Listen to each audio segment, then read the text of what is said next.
बाटोमा जाँदै थियौँ, पैसा भेट्यौँ। अब के गर्ने? थोरै पैसा भएदेखि त्यहीँ छोडिदिने, धेरै पैसा छ भनेदेखि सुटुक्क बगलीभित्र राख्ने भनेर हाम्रो बुद्धिले सोध्छ, हो कि न? कहिले कहिले हुन्छ नि, हजार हजारका बिट्टा त्यो भेट्यो भने चाहिँ सुटुक्क ब्यागभित्र बगलभित्र राखिहाल्ने, कसैले नदेख्ने गरी। अनि अब 2 रुपियाँ 5 रुपियाँ 10 रुपियाँको नोट भेट्यो भने त्यसले के नै आउँछ र त्यहीँ छोडिदिने। यस्तो सोध्छ नि हाम्रो यो छट्टु दिमागले। त प्रिय महानुभाव, हाम्रो दिमागले, हाम्रो मनले त के सोध्छ, के सोध्छ।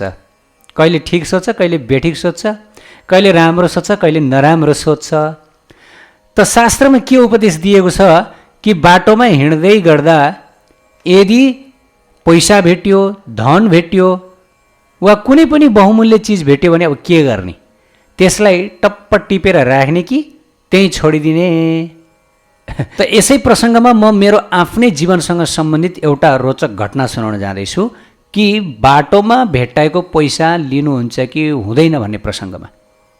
अब सबैको आफ्नो अनुभव हुन्छ होला, तर यो जुन मेरो अनुभव छ, यो मेरो अनुभवले सम्भवतः हजुरहरूलाई यस विषयमा राम्रैसित प्रकाश पार्न सक्ला।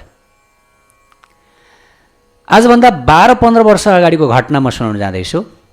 म मन्दिरको आश्रममा बस्दथेँ, आश्रमवासी थिएँ, ब्रह्मचर्य आश्रममा। त त्यस समय म मोटरसाइकल सिक्दै थिएँ, मेरो आफ्नो मोटरसाइकल होइन, आश्रमको मोटरसाइकल। त्यति राम्रोसँग जानिसकेको थिइनँ। अनि एक दिन म मोटरसाइकल सिक्ने क्रममा बुढा नीलकण्ठकै कुनै एक ठाउँमा चलाउँदै थिएँ, भित्री बाटोमा। अनि मोटरसाइकल चलाएर अगाडि बढ्ने क्रममा चाहिँ बाटोमा 50 रुपियाँको नोट खसिरहेको देखेँ। अब त्यो बेलामा मलाई त्यस्तो ज्ञान थिएन बाटोमा भेट्टाएको पैसा लिन हुन्छ हुँदैन भन्ने बारे। अनि मेरो मनमा आयो यो 50 रुपियाँको नोट लगेर म राधा गोविन्द हरिज्यूको चरणमा लगेर चढाइदिन्छु भनेर मैले मोटरसाइकल रोकेर अनि त्यो 50 रुपियाँको नोट टप्प टिपेर अनि मेरो बगलीमा हालेँ। कृपया सबैले ध्यान दिएर सुन्नु होला, यो बडा रोचक घटना छ। अनि त्यो 50 रुपियाँको नोट मैले मेरो बगलीमा हालेँ अनि फेरि बाइक स्टार्ट गरेँ। अनि त्यो भित्री बाटो थियो, म बाइक चलाउँदै गएँ, बिस्तारो चलाइरहेको थिएँ, सिकारु थिएँ भर्खरको। अनि अलि पर पुगेपछि के भयो थाहा छ? हेर्नुहोस् है, अर्काको धन यदि हामी बोक्छौँ भनेदेखि के हुँदो रहेछ? अलि पर पुगेपछि मेरो बाइक त्यो बाटोको छेउमा भर्खर त्यो बालुवा खसालेको थियो र त्यो घामले त्यो बालुवा सुकेको रहेछ। अनि त्यो सुकेको बालुवा एकदम चिप्लो हुन्छ, त्यहाँ विशेष गरी मोटरसाइकल गाडीको चाहिँ टायर चिप्लने गर्छ, मलाई थाहा थिएन। के भयो, त्यही बालुवामा गएर मैले चलाइरहेको मेरो बाइकको टायर चिप्लियो र त्यसपछि त्यो पिच बाटोमा यसरी घस्रियो त्यो बाइक अनि मेरो शरीर।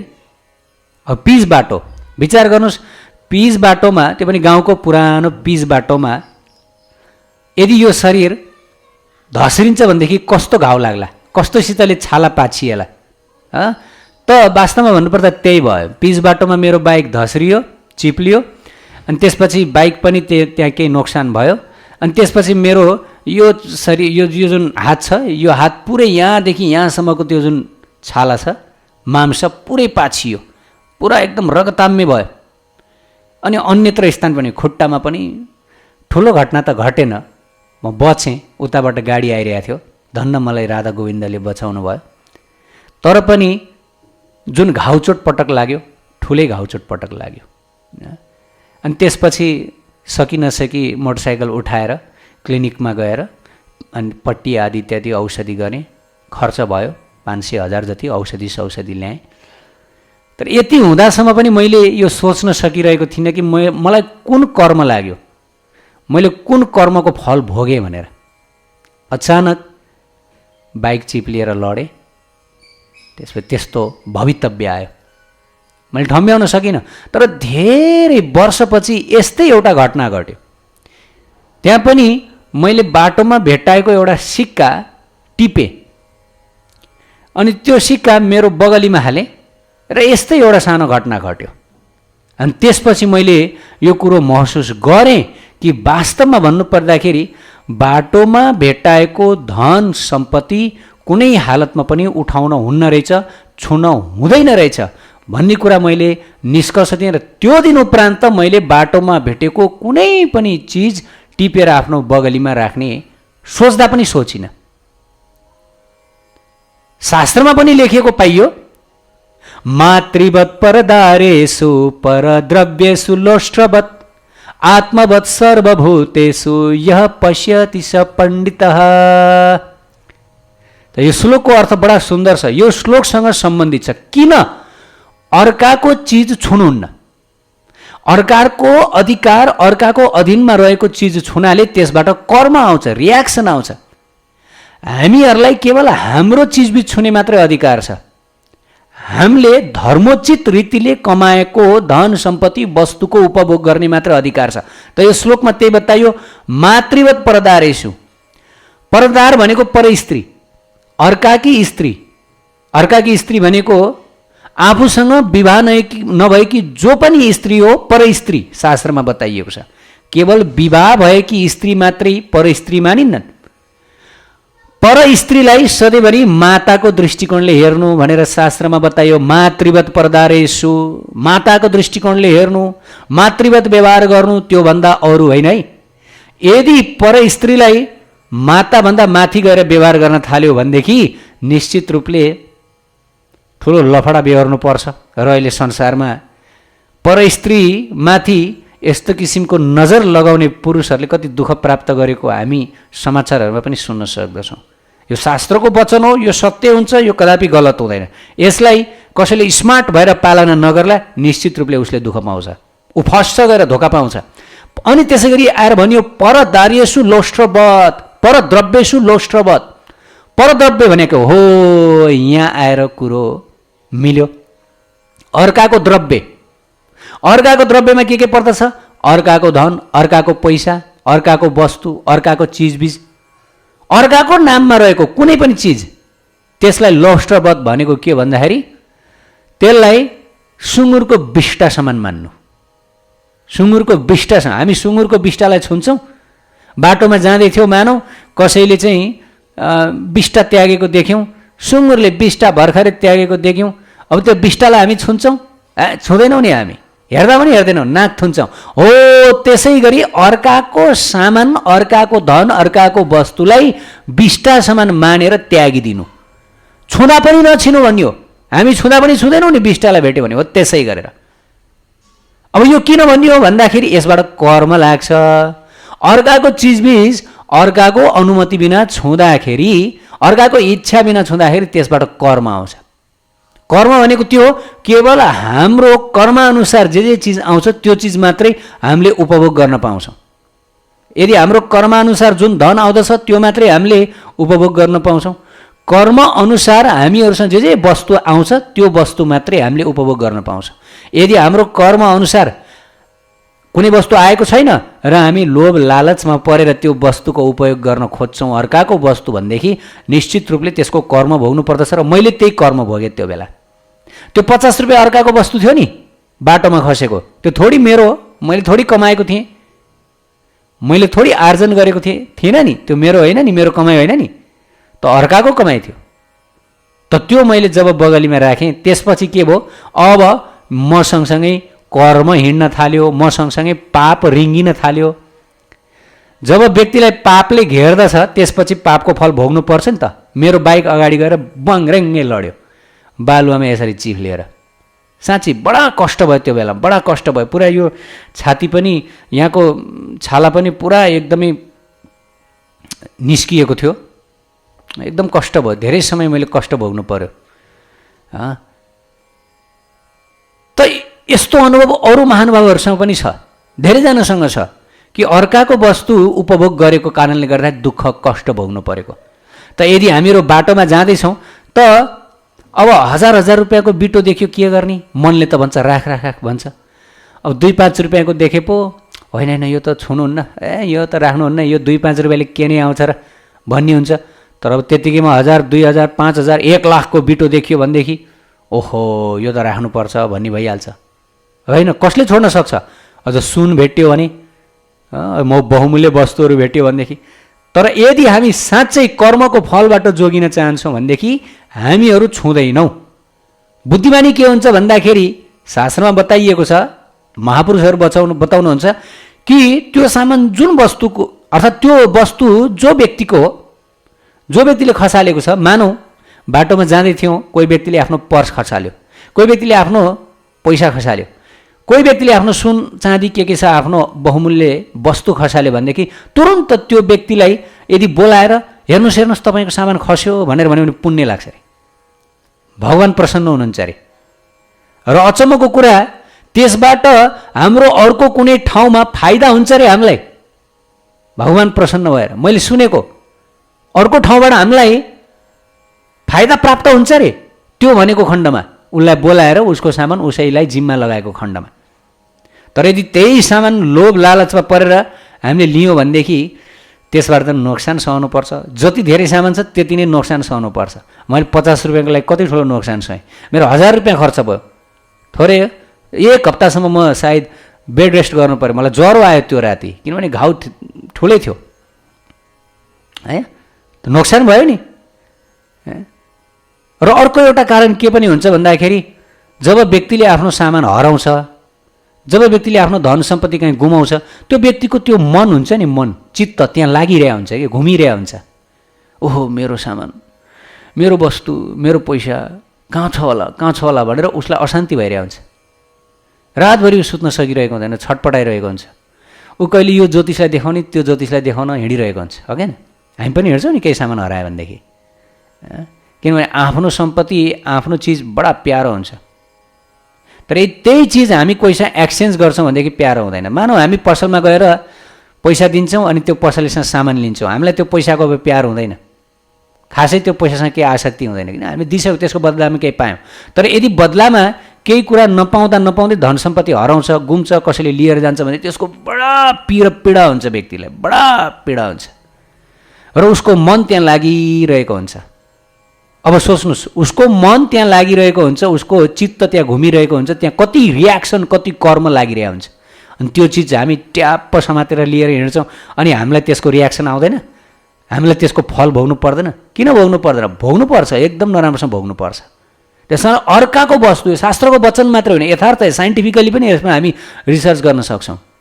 बाटोमा लाखै रुपियाँ करोडै रुपियाँ अर्काको हामीले भेट्यौँ भने पनि त्यो छुनुहुन्न। बुद्धिमानी त्यो हुन्छ, त्यो व्यक्ति जो त्यसको ओनर हो उसैलाई बोलाएर तपाईँको सामान यहाँ खस्या छ भनेर देखाइदिनु। त कहिले कहिले हाम्रो मनमा के आउँछ भन्दाखेरि होइन म यो सामान आफूलाई राख्दिनँ, आफ्नो लागि उपयोग गर्दिनँ, तर म भगवान्को लागि उपभोग गर्छु। त्यो पनि होइन, किनभने हामीले छोयौँ नि त। र भगवान्लाई यस्तो किसिमको पाप कर्मबाट कमाइएको आर्जित गरिएको धन चढाउनुहुन्न। यथार्थमा भन्नुपर्दाखेरि भगवान्लाई सधैँभरि धर्मोचित रीतिले कमाएको धन लगेर चढाउनुपर्छ। भेट्टाएको, पापद्वारा आर्जित गरिएको, अरूलाई रुवाएको हो नि त्यो सम्पत्ति, उसको पैसा हराइरहेको हुन्छ, ऊ धुरु रोइरहेको हुन्छ, त्यो रुवाएको हो नि। अरूलाई रुवाएको सम्पत्ति त्यसमा पाप हुन्छ हैन। त्यसकारणले चोरी गर्ने व्यक्तिहरू उनीहरू अर्काको सम्पत्ति, अर्काको स्वामित्वमा रहेको धन सम्पत्ति चोरी गर्दछन्। त्यसकारणले उनीहरूलाई रियाक्सन आउँछ। चोर व्यक्तिहरू जीवनको कुनै न कुनै एक समयमा यसरी फस्दछन्। उनीहरूले जति चोरी गरे त्योभन्दा पनि 100 गुणा बढी उनीहरूको क्षतिपूर्ति हुनसक्छ, उनीहरूको जीवनै पनि बर्बाद हुनसक्छ, प्रहरीको फन्दामा उनीहरू पर्न सक्छन्। चोरहरू धेरै समय लुकेर हिँड्न सक्दैनन्, उनीहरूको त्यो जुन पाप कराइहाल्छ कि कराउँछ, अर्काको सम्पत्ति रुवाएर लुटेर चोरेर हिँडिरहेको हुन्छ। त्यो थोडी उनीहरू लामो समयसम्म आनन्द लिएर बस्न पाउँदैनन्। कुनै हालत भ्रष्टाचार गर्ने, चोरी गर्ने, लुट्ने, अर्कालाई ठग्ने, एउटा यो बडा पाप हो, यो ठुलो पाप हो। त्यो बाटोमा भेटाएको सम्पत्ति पनि चोरी गरेकै हो, त्यो चोरी गरेकै मानिन्छ त्यसलाई। त्यसमा त्यही रियाक्सन आउँछ। हो चोरहरूले जस्तो तरबार देखाएर खुकुरी देखाएर चोरी गरेको होइन, बाटोमा भेट्टाएको, तर पनि त्यसमा चोरी गरेको रियाक्सन आउँछ। त गर्ने के? शास्त्रमा बताइएको छ हैन। त्यसकारणले गर्दा प्रिय भक्त यो संसारमा धन मान्छेलाई यति प्रिय छ, पैसा यति प्रिय छ, विशेष गरी भनियो स्त्री, पुत्र र धन, यो तीनटामा मानिसको सबभन्दा बढी आसक्ति छ, सबभन्दा बढी। र यो आसक्तिको कारणले गर्दाखेरि मानिस भगवानको धाम जान सक्दैन, जीवन मुक्त हुन सक्दैन। यदि हामी भगवानको धाम जान चाहन्छौँ, राधाकृष्णको धाम गएर आफ्नो यसै जीवनलाई सार्थक गर्न चाहन्छौँ भनेदेखि हामीहरूले यो संसारमा कुनै पनि कुरामा आसक्ति टिकाउनुहुन्न, आसक्त हुनु नै हुन्न, न स्त्री, न पुत्र, न धन, न संसार। हामी एक मात्र राधाकृष्णको चरणमा आकर्षित हुनुपर्छ, आसक्त हुनुपर्छ। तर यो बडा गाह्रो छ। संसारको यो धन सम्पत्ति, स्त्री पुत्रमा यति मोह छ, यति मोह छ, यति आसक्ति छ। शास्त्रमा बताइएको छ कि मानिसले स्त्री र पुत्रप्रतिको आफ्नो आसक्तिलाई त शास्त्र अध्ययनद्वारा, अनुभवद्वारा, साधु पुरुषको कृपाद्वारा हटाउन सक्ला, आफ्नो आसक्ति छुटाउन सक्ला। जस्तै के हुन्छ भन्दाखेरि पत्नीप्रतिको जुन आसक्ति, विवाह गरेको केही समयपछि त्यो आसक्ति बिस्तारै कम हुँदै हुँदै हुँदै जान्छ। अनि उनको व्यवहार यदि नराम्रो भयो, त्यति राम्रो व्यवहार गरिनन् भनेदेखि एक समय त्यो आसक्ति शून्य हुन सक्दछ, आसक्ति नहुन सक्छ। मलाई राम्रोसँग व्यवहार नै गर्दिनँ, राम्रोसँग बोल्दिनँ भनेर चाहिँ खासै पत्नीप्रतिको, स्त्रीप्रतिको त्यो आसक्ति पछि गएर शून्य हुन सक्छ। र समय बित्दै गएपछि जब 40 वर्ष, 50 वर्ष जब उमेर ढल्किँदै जान्छ, त्यसपछि शारीरिक आसक्ति कम हुँदै हुँदै जान्छ।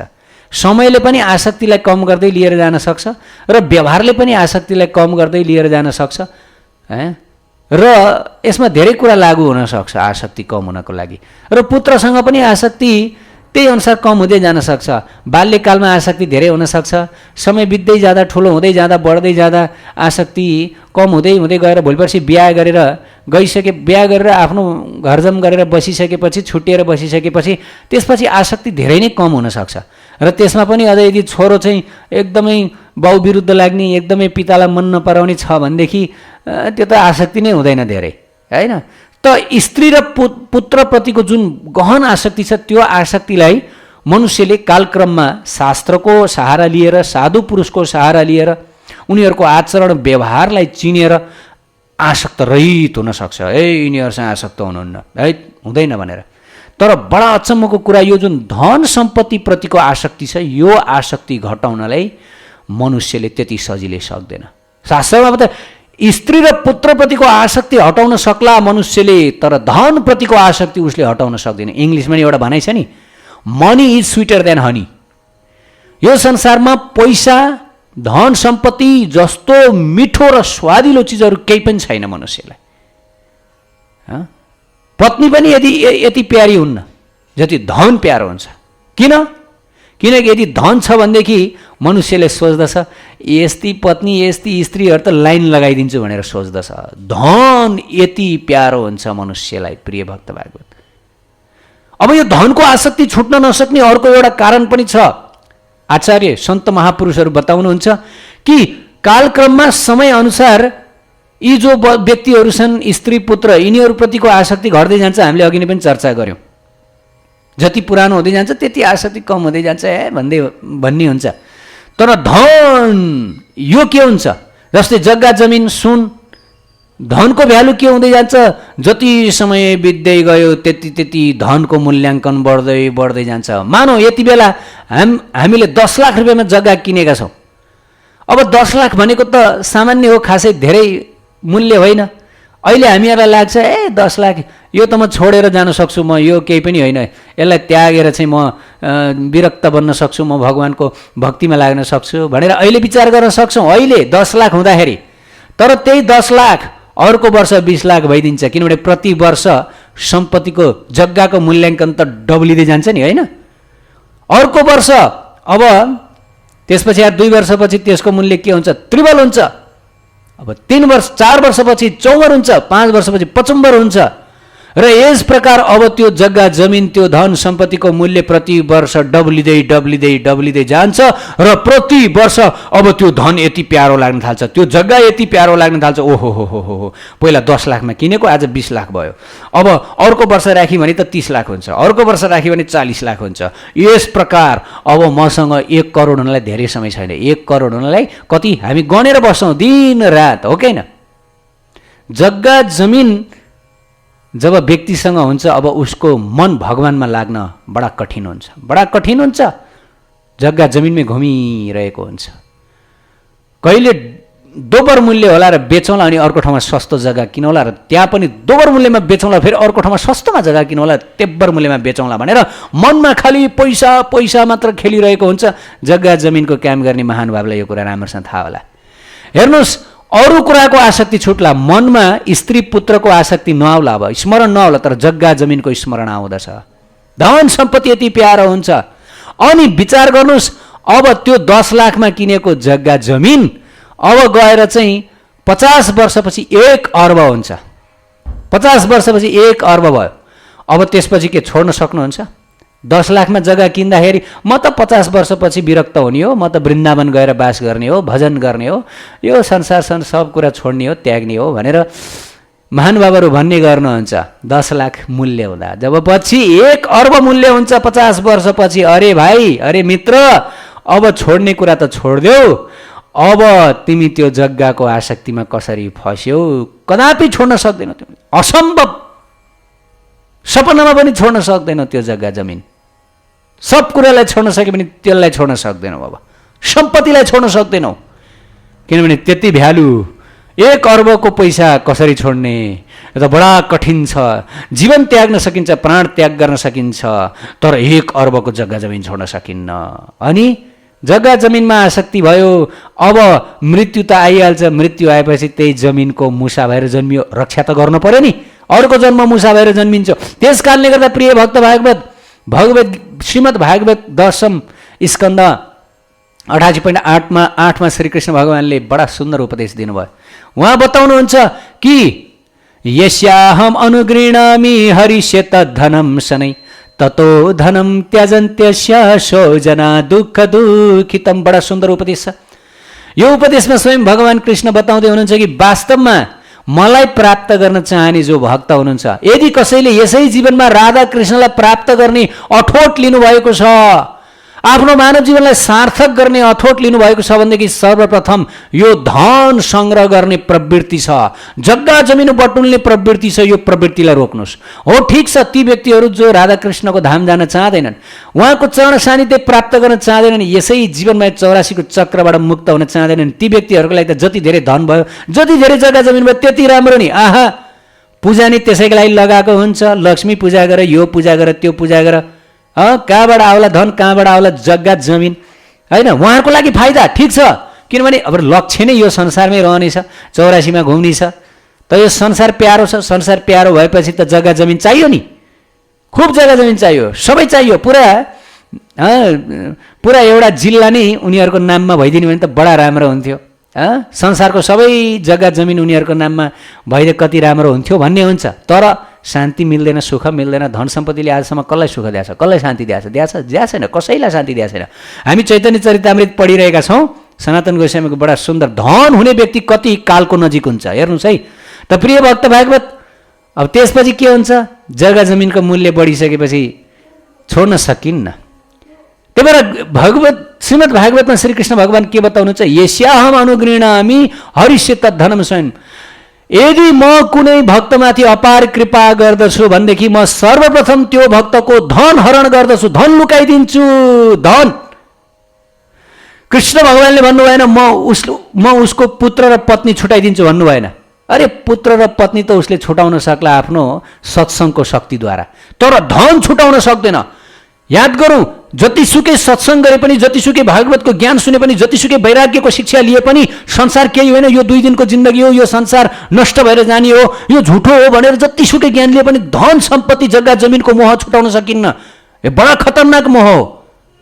त भगवानले के बताउनु भयो? सबभन्दा शक्तिशाली मोह यो धनै म लुकाइदिन्छु, भगवान्ले यो भन्नु भएन म नष्ट गरिदिन्छु, लुकाइदिन्छु। लुकाइदिनु त हुन्छ नि, जस्तै बच्चाको सम्पत्ति, बच्चाको खेल्ने कुरा मातापिताले लुकाइदिनुहुन्छ भने जसरी त लुकाइदिनुहुन्छ। भक्तको धन भगवान्ले नष्ट गरिदिनुहुन्न, खाइदिनुहुन्न। भगवान्ले झन् बढी धन दिनुहुन्छ, आफ्नो प्रेम धन प्रदान गर्नुहुन्छ, चिन्तामणि धाम प्रदान गर्नुहुन्छ। राधा कृष्णले त सर्वस्व प्रदान गर्नुहुन्छ। थोडी भक्तको धन लुकाउनुहुन्छ, लुकाउनुहुन्न। तर पनि यो संसारमा यो धनको कारणले गर्दाखेरि अब मेरो भक्त बर्बाद हुन्छ, धन सम्झेर मर्छ र त्यही धनमा फेरि त्यो धनको किरो भएर जन्मन्छ, मुसो भएर जन्मन्छ, सर्प भएर जन्मन्छ भनेर भगवान्ले के गर्नुहुन्छ, त्यो धन प्रतिको आसक्ति छुटाउनलाई धन लुकाइदिनुहुन्छ।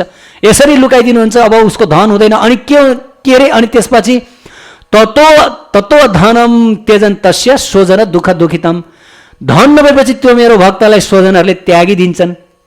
हेर्नुहोस्, यो संसारमा जब व्यक्तिसँग धन हुन्छ नि, धन भएपछि सारा संसार उसको हुन्छ। यदि तपाईँको फ्यान फलोवर्सहरू छन्, यदि तपाईँका वरिपरि कनक कामिनीहरू घुम्दछन्, यदि तपाईँको चाहिँ कसैले चाप्लुसी गरिरहेको छ, हजुर हजुर ज्यू ज्यू हजुर कति महान हुनुहुन्छ हाँ भनिरहेछ, चिप्लो भाँसिरहेछ, मसला लगाइरहेछ भने बुझ्नु होला तपाईँसँग केही न केही छ। तपाईँसँग धन छ, तपाईँसँग गाडी छ, तपाईँसँग घरबार छ है। यदि तपाईँसँग धन छैन, यदि तपाईँसँग गाडी छैन, यदि तपाईँसँग चाहिँ कनक छैन भनेदेखि तपाईँसँग थोडी कामिनीहरू आउँछन्, थोडी तपाईँसँग चाहिँ प्रशंसा मान प्रतिष्ठा आउँछ। सुकर र बिष्टा, मान प्रतिष्ठालाई सुँगुरको बिष्टा भनिएको छ। संसारमा मान प्रतिष्ठा हुने व्यक्तिहरू नै भ्रष्ट हुने, नष्ट हुनेमा अग्रपन्थीमा हुन्छन्। यो हामीले बुझौँ, यो शास्त्रको वचन खेर जाँदैन। प्रिय भक्त भागवत, त्यो धन भएको कारणले गर्दाखेरि सबैले तपाईँलाई सुँगुरको बिष्टा खुवाउँछन्, हजुर हजुर हजुर प्रतिष्ठा दिन्छन्, हजुर कस्तो महान। अनि अहङ्कारमा फसेर म त साँच्चै भगवान् भइछु, म त साँच्चै यो संसारमा सबैको रेखदेख गर्नेवाला, सबैको पालनकर्ता भएछु भनेर सोध्छ र भोलि नष्ट भएर जान्छ। धन सम्पत्तिमा पाप छ, यसले पाप गर्न प्रेरित गर्दछ। जब धन हुन्छ संसारमा आशा आउँदछ, ओहो यो संसार राम्रो छ, मेरा आफ्ना मान्छेहरू छन् होइन, धनले ल्याउने हो नि त यो कुरा। मेरो वरिपरि नोकर चाकरहरू छन्, मेरो बडीगार्डहरू छन्, मलाई यो संसारमा के डर? मृत्यु आयो भने पनि मलाई मृत्युदेखि बचाउने डक्टरहरू छँदैछन्, हस्पिटलहरू छँदैछन्, मलाई यो संसारमा होइन।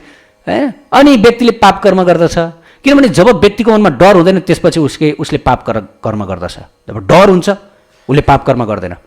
डर नभएको कारणले गर्दाखेरि उसले पाप कर्म गर्छ। त्यस कारण धनी व्यक्तिहरू पापी बन्दछन्। किन? डर हुँदैन। डर नभएपछि के हुन्छ?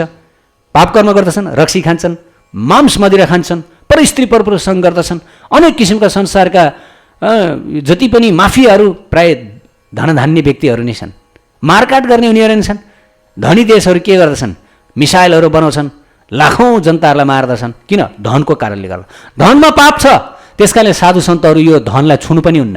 हरिदास नाम गरेका जो सन्त वृन्दावनमा हुनुहुन्थ्यो, उहाँले जीवनमा कहिले पनि धनलाई छुनु भएन। चैतन्य महाप्रभुका महान भक्त हुनुहुन्थ्यो, कहिले पनि उहाँले धनलाई, पैसालाई स्पर्श पनि गर्नु भएन। स्पर्श पनि गर्नु भएन र पैसालाई, पुरा जीवन उहाँले। किनभने धनमा दोष छ, धनमा पाप छ। मेरै आफ्नै जीवन पनि एउटा घटना, राधाकुण्डमा मैले एक सन्तलाई, उहाँले मलाई राधाकुण्डको रज प्रदान गर्नुभयो उपहारको रूपमा। मैले उहाँलाई धेरै त होइन 100-150 रुपियाँ जति यसो दक्षिणा दिउँ भनेर सोचेँ। लिनु भएन, लिनु भएन, न आप रखिए। मैले सोधेँ क्यों भनेर भने, क्योंकि इसमें दोष आता है, इसे भगवत प्राप्ति नहीं होता भनेर भन्नुभयो। मलाई यस्तो दुःख लाग्यो सुनेर। इससे भगवत प्राप्ति नहीं होता, राधा रानी खुश नहीं होते। धन मैले छुँदाखेरि राधा रानी खुसी हुनुहुन्न भनेर उहाँले भन्नुभयो। इभन अहिले पनि, त्यो बेलाको कुरो होइन, अहिले हिजो अस्तिको कुरो।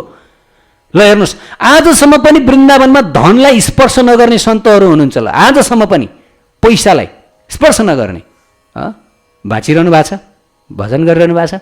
त यो धनमा पाप छ प्रिय भक्त भागवत। अब के त धनै नकमाउने? त्यो पनि होइन। शास्त्रमा बताइएको छ आफूलाई जति चाहिन्छ आफ्नो जीवन निर्वाहका लागि त्यति मात्रै धन सङ्ग्रह गर्ने, त्यहाँभन्दा ज्यादा होइन।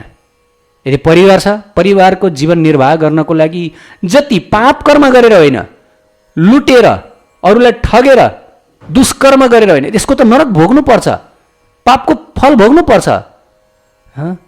सिधा तरिकाले एकदम आफ्नो कर्मानुसार आएको धन सन्तुष्ट भएर उपभोग गर्नुपर्छ। यसमा पाप छ। त्यस कारणले गर्दा भागवतमा भगवान्ले बताउनु भयो, जब धन लुकाइदिन्छु त्यसपछि स्वजनहरूले त्यागिदिन्छन्। अब इष्टमित्र, आफन्त, दाजुभाइ अनि साथीभाइहरूले यो धन नभएको यो कङ्गालसँग के भेट्नु के कुराकानी गर्नु भनेर कुरै गर्दैनन्। कुरा गर्छन् त कुरै गर्दैनन्। अमेरिकाबाट धन कमाएर आएको व्यक्ति छ भनेदेखि पछि पछि लाग्छन्, हो कि होइन? यद्यपि उसले दिँदैन, धनी व्यक्तिहरू कन्जुस हुन्छन्, एक सुको पनि दिँदैन, तर पनि यो स्वाभाविक हो, नेचर हो कि उसँग धन छ भनेर। जसरी कमिलो जहाँ चिनी छ चिनीको पछाडि पछाडि लाग्छ, चिनीतिर घुमिरहन्छ, त्यसै गरेर धनी व्यक्ति धनवाला व्यक्तिको पछाडि पछाडि हिँडिरहन्छन्। मान्छेहरू एकदम मसला लगाउँदै चिप्लो घस्दै हिँडिरहन्छन्। अमेरिकाबाट आएको व्यक्तिको पछाडि पछाडि कति मान्छेहरू झुमिन्छन्, पुरै गाउँले झुमिन्छन्, हो कि होइन? हो त्यसै गरेर अब त्यो स्थानमा धन नभएको व्यक्ति छ भनेदेखि कोही झुमिँदैन? को झुमिन्छ? कोही पनि झुमिँदैन। पत्नीले तिरस्कार गर्दछिन्, यस्तो भिखारी, यस्तो घरमा भनेको चिज ल्याउन नसक्ने भनेर दिनका दिन टोकसो गर्दछिन्, दिनका दिन टोक्दछिन्। छोराले पनि यस्ता लम्फू बाउ, यस्तो बेइज्जती बाउ, पैसा पनि दिन नसक्ने भनेर छोरछोरीले पनि अनेक शब्द, अनेक मुटुने खाने गरी बोल्दछन्। आफन्तहरूले पनि हेप्दछन्, सबैले हेप्दछन्। अनि बिचरा के गर्दछ त्यो? धुरु धुरु रोएर, हे कृष्ण, हे राधा रानी, हे राधा कृष्ण, हजुरबाहेक त मेरो धन कोही पनि रहेनछ। लौ अब मेरो संसारप्रतिको आशा छैन, एकमात्र आशा हजुर हुनुहुन्छ, हजुर नै मेरो धन भइदिनुहोस् भनेर राधा कृष्णले आफ्नो धन मान्दछ। संसार रूपी यो झुठो धनलाई उसले त्यागिदिन्छ। त भगवान्ले बताउनु भयो कि यस प्रकार संसारको यो जुन झुठो धन म छुटाइदिन्छु र उसले सच्चा धन प्राप्त गर्दछ, राधा कृष्ण प्रेम धन प्राप्त गर्दछ। हेर्नुहोस्, भगवान्ले यो कृपा नगर्नु भएको जस्तो देखिन्छ, तर कृपा हो, यो ठुलो कृपा हो, ठुलो कृपा। यो जस्तो कृपा केही पनि होइन। वास्तवमा जो व्यक्तिसँग धन छ ऊ हरदम यो संसारमा जोखिममा हुन्छ। त्यही भएर भगवान्लाई थाहा छ धन हुने व्यक्ति अहङ्कारले नष्ट भएर जान्छ। त मेरो भक्तसँग धन हुन्छ, त्यो धनको स्वभाव नै हो अहङ्कार बढाइदिनु, आफूले आफूलाई बडा एकदमै विशिष्ट राजा, एकदम गण्यमान्य, जबकि ऊ एकदमै नीच। यो संसारमा आएका देहधारीहरू एकदम नीच हुन्, होइन? पापको खाडलमा हामी डुबेका छौँ, तर पनि धनले त्यसो गरिदिन्छ, धनमा त्यो हुन्छ। त्यसैले भगवान्ले धनको दोष देखेर भक्तबाट धन लुकाइदिनुहुन्छ। अनि कहाँ शरण नपाएर चाहिँ अन्तिममा सबले हेपेर, सबले तिरस्कार गरेर चाहिँ कहाँ आउँछ? राधाकृष्णको शरणमा पर्छ, भजन गर्छ। भजन गरेपछि के हुन्छ? साधु सन्तको शरणमा आउँछ, साधु सन्तको सत्सङ्गमा बसेर भजन गर्छ, भगवान्लाई प्राप्त गर्दछ, परम धन प्राप्त गर्दछ। त प्रिय भक्त बाबुले चैतन्य चरितामृत मध्य लीलामा यही प्रसङ्गमा हामी छौँ। हेर्नुहोस्, सनातन गोस्वामीको प्रसङ्ग यहाँ छ। चैतन्य महाप्रभुले वृन्दावनबाट जति पनि भक्तहरू आउने गर्नुहुन्थ्यो सबैलाई सोध्नुहुन्थ्यो रूप सनातन के गरेर बसिरहेका छन्। रूप सनातन को हुनुहुन्थ्यो? रूप सनातन पश्चिम बङ्गालमा मुगल शासकको बेला उहाँहरू प्रधानमन्त्री हुनुहुन्थ्यो। न त रूप सनातन त्यस समयमा नवाब हुसेन शाह, पश्चिम बङ्गाल मुगल शासकद्वारा शासित थियो त्यो समयमा, र एक शक्तिशाली राजा थिए हुसेन शाह। त यिनको प्रधानमन्त्री भनेपछि कति ठुलो विद्वान, सारस्वत ब्राह्मण परिवारमा पैदा हुनुभएको रूप सनातन एकदम विद्वान पनि, शास्त्रका प्रकाण्ड विद्वान, अनि साथसाथै राजनीति शास्त्र कूटनीतिमा पनि एकदमै दक्ष। त्यस कारणले गर्दाखेरि ती मुगल जो राजा थिए उनी एकदमै प्रभावित भए र प्रधानमन्त्री बनाइदिए रूप सनातनलाई।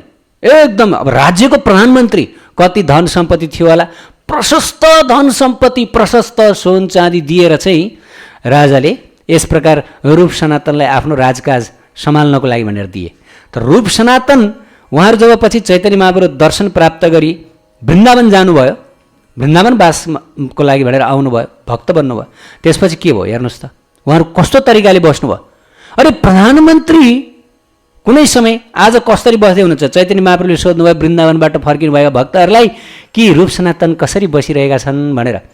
भक्तहरूले उत्तर दिनुभयो, अनिकेतन दोहे रहे जत वृक्ष गण, एक एक वृक्षेर तले एक एक रात्रि शयन, विप्रगृह स्थूल भिक्षा कहाँ मधुकरी, शुष्क रोटी चाना चाबाए भोग परिहारी, करो या मात्र हाथे कान्थ छिडा बहिर्वास, कृष्ण कथा कृष्ण नाम नर्तन उल्लास, अष्टप्रहर कृष्ण भजन चरिदण्ड शयन, नाम संकीर्तन से नहे को न दिन। बडा सुन्दर। कुनै समय प्रधानमन्त्री रूप सनातन आज वृन्दावनमा कसरी बसिरहनु भएको छ हेर्नुहोस् है, ध्यान दिएर सुनौ। उहाँहरू दुवैजना अनिकेतन रहनुहुन्थ्यो, अर्थात् आफ्नो लागि घर कुटी नबनाइकन बस्नुलाई अनिकेतन भनिन्छ। हामी ठुल्ठुलो घर बनाएर बस्छौँ नि, हामीहरू के गर्दछौँ? 2 जना बस्नको लागि 5 तलाको घर बनाउँदछौँ, ठुल्ठुलो बङ्गलो बनाउँदछौँ 2 जनाको लागि। हेर त यो शरीर कति ठुलो छ। यो शरीर भने 2 फिट पनि छैन, चौडा 2 फिट छ छैन, लम्बाइ कति छ 5 फिट पनि छैन। यत्रो सानो ठाउँ भयो हुनुपर्ने ठाउँमा यत्रो ठुल्ठुलो घर 10 करोड 15 करोडको घर बनाउँछन्। धिक्कार छ, पुरा जीवन भक्ति गरेर बिताउनु पर्ने ठाउँमा यो सबै बिष्ठा बटुलेर बसेका छौँ। त रूप सनातन के गरेर बसिरहनु भयो? चैतन्य महाप्रभुले जो प्रश्न गर्नुभयो, रूप सनातन यति बेला अनिकेतन हुनुहुन्छ। वृन्दावनमा उहाँले आफ्नोलाई कुटी पनि बनाउनु भएको छैन, घर पनि बनाउनु भएको छैन, हेर्नुहोस् है, झुपडी पनि बनाउनु भएको छैन। अनि के गरी बस्नुहुन्छ अरे भन्दाखेरि उहाँहरू वृन्दावनमा आज एउटा वृक्षमुनि, भोलि अर्को वृक्षमुनि, यस प्रकार रात रातभर शयन पनि नगरिकन प्रेमोन्मत्त भएर रात रातभरि भगवानको नाम कीर्तन गर्दै बस्नुहुन्छ रात रातभरि। हेर्नुहोस् है, अनि ब्रजवासी ब्राह्मण भक्तको घरमा गएर भिक्षाटन गर्नुहुन्छ, ब्रजवासीको घरमा गएर मधुकरी गर्नुहुन्छ, सुखा रोटी सेवन गरेर यस प्रकार भजन गरेर बिताउनु भएको छ। समस्त भोगहरूलाई त्यागिदिनु भएको छ, रोटी र चना चबाएर यस प्रकार बस्नु भएको छ। अनि त्यसरी मिट्टी माटोको करुवा बोकेर, हेर्नुहोस् कुनै समय प्रधानमन्त्री माटोले बनेको करुवा बोकेर, अनि त्यसै गरी आएर अरूले फालेको जुन कपडाको टुक्रो बेरेर, अनि दिनरात कृष्ण कथा श्रीकृष्ण नाम प्रेममा नृत्यपूर्वक आनन्दित रहेर 8 प्रहर कृष्ण भजनमा मग्न रहेर केवल 4 घडी मात्र शयन गरेर, भनेको 1-1.5 घन्टा, धेरै पनि होइन, 1 घन्टा पनि होइन, 1 घन्टा पनि नसुतिकन अरू सबै समय भजन कीर्तन गरेर भक्ति गरेर बिताउनुहुन्थ्यो। अनि विविध भक्ति र शास्त्रहरू लेखेर बिताउनुहुन्थ्यो। त यस प्रकार जब भक्तहरूले रूप सनातनको प्रशंसा सुनाउनु भयो, चैतन्य महाप्रभु खुसी हुनुभयो। ओहो, मेरा शिष्यहरू, मेरा भक्तहरू हो, यस्तो हुनुपर्छ महाप्रभुका भक्तहरू भनेको। भोग शून्य, विलास शून्य, भोग शून्य, संसारमा यो गर्न पाए हुन्थ्यो, यति गर्न पाए हुन्थ्यो, यति धन सम्पत्ति कमाउन पाए हुन्थ्यो, यत्रो घर बनाउन पाए हुन्थ्यो, यति जग्गा जमिन जोड्न पाए हुन्थ्यो। यो चैतन्य महाप्रभुको भक्तमा हुनुहुन्न। चैतन्य महाप्रभुको भक्त कस्तो, हेर्नुहोस् त, हामीलाई आचार्यहरूले सिकाउनु भयो नि, रूप सनातनले सिकाउनु भयो कस्तो। यतिसम्म बन्न नसके पनि हामीले उहाँको अनुकरण गर्न त सक्दैनौँ। हामी आज एउटा रुख, भोलि अर्को रुखमा गएर बस्न सक्दैनौँ। घर परिवार होलान्, सन्तान छोरछोरीहरू होलान्, तर पनि के गर्न सक्छौँ भन्दाखेरि जे हाम्रो कर्मानुसार आउँछ त्यसमा सन्तुष्ट रहेर लोभलाई त्यागेर, हेर्नुहोस् लोभ भने बडा खतरनाक हो। लोभले के भन्छ, उसको मेरोभन्दा धेरै भयो, अब उसको भन्दा डबल बनाउनु पर्छ। हो, यो लोभमै जिन्दगी बित्दछ, संसार त्यही लोभमै बितिरहेछ नि त। जीवन के को लागि हो? राधाकृष्णको प्राप्तिका लागि हो नि। भोलि त एक दिन यो शरीर नष्ट भएर जान्छ, आगोमा डढ्दछ, अनि त्यसै गरी आएर आफ्ना मान्छेहरूसँग छुटिनु पर्दछ। यी सबै मिथ्या सम्बन्धहरू एक दिन त छुटेर जानेछ नि। त्यस कारणले यो मिथ्या सम्बन्धको लागि किन यत्रो मरिमेट्ने? जुन हाम्रो शाश्वत सम्बन्ध हो राधारानीसँग, त्यसको लागि जीवन जिउने, त्यसको लागि भजन गर्ने, र जे आउँछ त्यो शरीर निर्वाहको लागि, परिवार निर्वाहको लागि स्वीकार गर्ने, त्यहाँभन्दा धेरै लोभमा नपर्ने, यस प्रकार भक्ति गरेर एकदमै विरक्तिपूर्ण जीवन बिताएर अनि भजन गरेर भगवान्लाई प्राप्त गर्ने चैतन्य महाप्रभुको यही हो शिक्षा। त मध्यलीला 19 नम्बरको अध्यायमा हामीले यो कथा गरिरहेका छौँ। यसलाई हामी निरन्तरता दिनेछौँ। श्री चैतन्य चरितामृत की जय, श्री चैतन्य महाप्रभु की जय, समस्त गौर पार्षद की जय, राधा रानी की जय, जय जय श्री राधे।